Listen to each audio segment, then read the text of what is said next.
just a little bit later. Does anybody need a break? Do we need a 5-minute break? Do we want to move? No? No? Okay. Well, then maybe we'll just move next into Christine's talk on setting limits. Oh, I did want to say one thing before I introduce you, that because parenting by connection is an approach that listens to children's feelings, we listen to children's feelings. Sometimes people assume that those kinds of approaches are permissive, that must be a permissive parenting style. And it's not, we just want to be clear about that. And Christine will be even clearer about it in just a second with setting limits. Okay, thanks, Susan. Thank you, Susan. Okay, so we're going to talk about setting limits. Exciting stuff. So when our children are unreasonable, they're asking for our help, right? And so they're wanting us to set limits for them. But they're also needing us to know and feel like we care about them. They need us to really care about them. Because the only way they can get back on track is for them to feel our love, our good attention, and our kindness while we set limits. So how do we set limits? How do we set limits and offer kindness and love at the same time? So the parenting by connection approach is listen, limit, listen. Listen, limit, listen, right? So first you're just going to listen. You're just going to listen and you're going to observe the situation. It only takes a second or two to observe. I'm not going to be sitting back and checking out what they're going to do next. It's just a quick little observation. And obviously if there is going to be a hurt, if your child has a toy and they're about to bang it over your little girl's head, you step in and you stop the hurt. There is no observing and waiting to see what's going to happen. You stop the hurt immediately. So you're gonna observe, and you're gonna see if you can make a suggestion. So for instance, your child is painting. They're painting at the dining room table, and they start painting all over the table. And you say to your child, "Oh, sweetie, I need the paint to stay on the paper." Mm-hmm. And your child looks at you, and then they start painting on the paper. And they continue painting on the paper. So if your child can hear your limit, if they can hear your suggestion, then they're thinking clearly, right? You don't need to set a limit because they're thinking clearly. So, or if you propose a transition. So, okay, sweetie, it's time to get going. Get your shoes. Let's get in the car. And your child says, "Oh, well, can I put my shoes on in the car, Mom?" Mm-hmm. Sure, that works. Your child is able to move flexibly and work with you. So now when your child is not thinking, when they're not able to flex with you, when they're not able to work with you and hear what you're offering, if what you ask or what you propose or what you suggest triggers big emotions in them, the emotions shut down their thinking, and they're unable to hear anything. They're not able to take a suggestion. They're not able to hear the limit. They are off track. And that's what drives their off-track behavior, because feelings are ignited in them, and it drives them off track. Okay? So we're going to do a couple demonstrations. The first one we're going to do is just a usual parent way in setting limits. This is not the hand-in-hand way. This is just a typical usual parent way and not the hand-in-hand way, okay? Okay, Susan. Okay, so, Susan, that's your, you know what, that's your little brother's, put that down.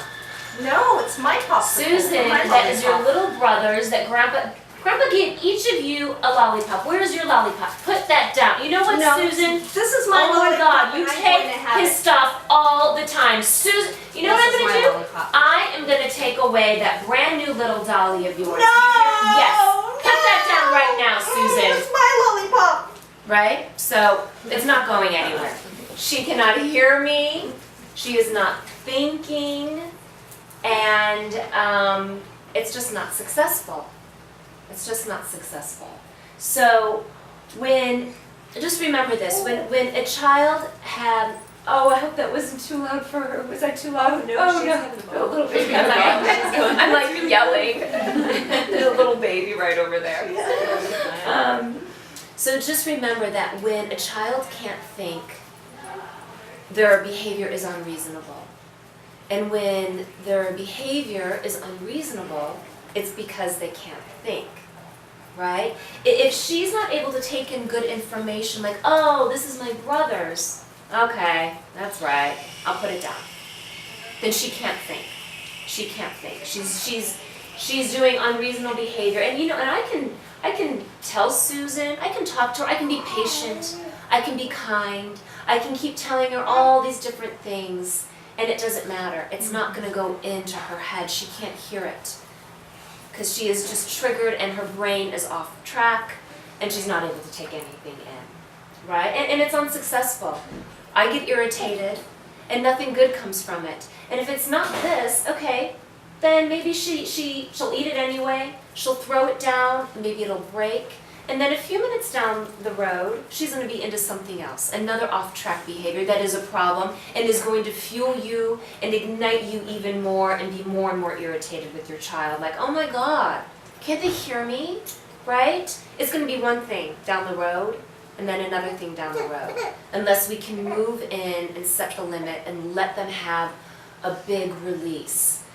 Because within this release is what is going to make your child back on track. It's going to make them flexible again. They're going to be able to hear you again, and life is going to continue on, and it's going to be good, right? So this is going to be the hand-in-hand way to set a limit. You're going to listen, limit, listen. I'm first going to listen, observe the situation, and then I'm going to move in, and I'm going to bring the limit, okay? And I'm bringing the limit. I'm not just yelling the limit, oh, that's not going to work, put that down. I'm going to actually physically move in and bring the limit, okay? All right. Popsicle, Oh, lollipop, Susan, you know what? That's your little brother's. No, it's my lollipop. It's my lollipop. Mommy, it's my lollipop. It's yours. My lollipop. My lollipop. It's my lollipop. Really want that. Get your hands off of it. It's mine.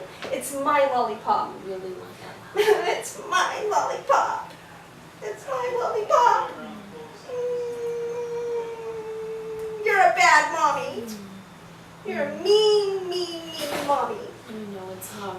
You're a mean mommy. It's my lollipop. Yeah, My lollipop. it's so hard. You're a bad mommy. Leave me alone. Get It's so away hard. from here. Get away. Yes. I need privacy. I need privacy. My lollipop. My lollipop. I'm here. Mine. So, I'm bringing the limit, right? I'm holding the object or the thing that's limiting. I'm not trying to take it away, right? Because that only teaches your child to grab things when they're upset. I'm holding the limit. I'm holding the limit. I'm trying to just be as quiet as I can on my end. I don't want to say too many things like, oh, too much sugar, it's not going to work. You have your own. This is your brother's. You can't be taking your brother's. So like, I don't want to be saying all these things right now. I want to be as quiet on my end so that your child can just reach into all those feelings that are there, right? And release them. So I'm holding the limit. I'm just being with her. I'm offering eye contact as best as I can. It's not always easy to do that. But you offer eye contact. You really just try to be as warm and kind and just be with your child through this storm. They need to get through the storm to let out all these bad feelings. And I know it's not easy to listen to your child's feelings. I know it's not easy. But it's a lot better than doing other ways and approaches that don't work. You know, if you can just let your child write it out and cry for those 20 minutes, you know, it'll be much more successful, you know. She'll get back on track She'll be able to think clearer, and she'll be in a really good place. And so now if your child was kicking and hitting, you would move them down to the ground. You keep them safe, you keep yourself safe, and you would approach it like that. All right? And what else do I want to say about that? Yeah, just that so your child can release all of this. And then after they're done doing their crying, it'll look something like, oh, I'm going to take the lollipop and I'm going to go put it in a really safe place for Michael so no one else gets it. And they don't even care about the candy. They won't even want the candy because they got you. You know, they've got you. They got the felt sense of you in their body because you were able to pour in all this love and good attention while they were just getting rid of all the icky, bad feelings that are stuck inside them. So you just move through that storm with them, and you are going to see such a different child when you get through this little storm. You know, because life is going to be good again. They're going to feel connected to you again. They're going to be able to go and enjoy their day. Okay? Thanks, Susan. And so I have a story about this, about setting a limit. My little boy, he loves butter. He loves butter. And we're in the kitchen, he takes the garbage can, he moves it over to the counter, and I'm always this is when I always like, listen, because I'm like, oh, what's he gonna go do? I'm always like, what's your plan? What's your plan, Paolo? As he's dragging the garbage can, you know, into the counter area. Oh, what's your plan? And his plan was to make bread with butter. And so I watch. So I move in, and